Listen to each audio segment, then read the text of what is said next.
పశ్చిమ గోదావరి జిల్లా నర్సాపురంలో ప్రజా ఆశీర్వాద ఎన్నికల ప్రచార యాత్ర నిర్వహించారు వైఎస్ఆర్సీపీ అభ్యర్థి ముదునూరి ప్రసాదరాజు. ఇంటింటికి తిరుగుతూ ప్రభుత్వ సంక్షేమ పథకాలను వివరిస్తూ ఆయన ప్రచారం చేశారు. గడిచిన 5 సంవత్సరాల్లో నర్సాపురం పట్టణం రూపురేఖల్ని మార్చివేశామని, వైఎస్ఆర్సీపీ పాలనలో 100 పడకల ఆసుపత్రితో పాటు పలు అభివృద్ధి పనులు చేపట్టామని ప్రసాదరాజు వివరించారు. ఈ కార్యక్రమంలో మున్సిపల్ చైర్పర్సన్ శ్రీ వెంకటరమణ, కౌన్సిలర్లు, వైఎస్ఆర్సీపీ నాయకులు, కార్యకర్తలు కూడా పాల్గొన్నారు.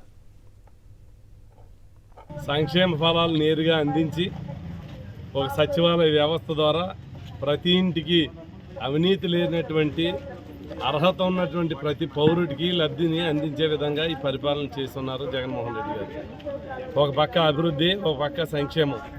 ఇవాళ పట్టణంలో మరి డ్రింకింగ్ వాటర్ కానీ, మౌలిక సదుపాయాలు కానీ పెద్ద ఎత్తున నిధులు ఖర్చు పెడుతూ ఉన్నాం. ఇవాళ ఇవన్నీ చూసి ప్రజల్ని ఈ పనులన్నీ చేసి ఓట్లు అడుగుతూ ఉన్నాం.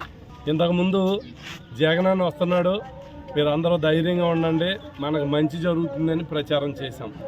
ఇవాళ 5 సంవత్సరాల పరిపాలన చేసి చూపించి దండం పెట్టి ఓటు అడుగుతాము.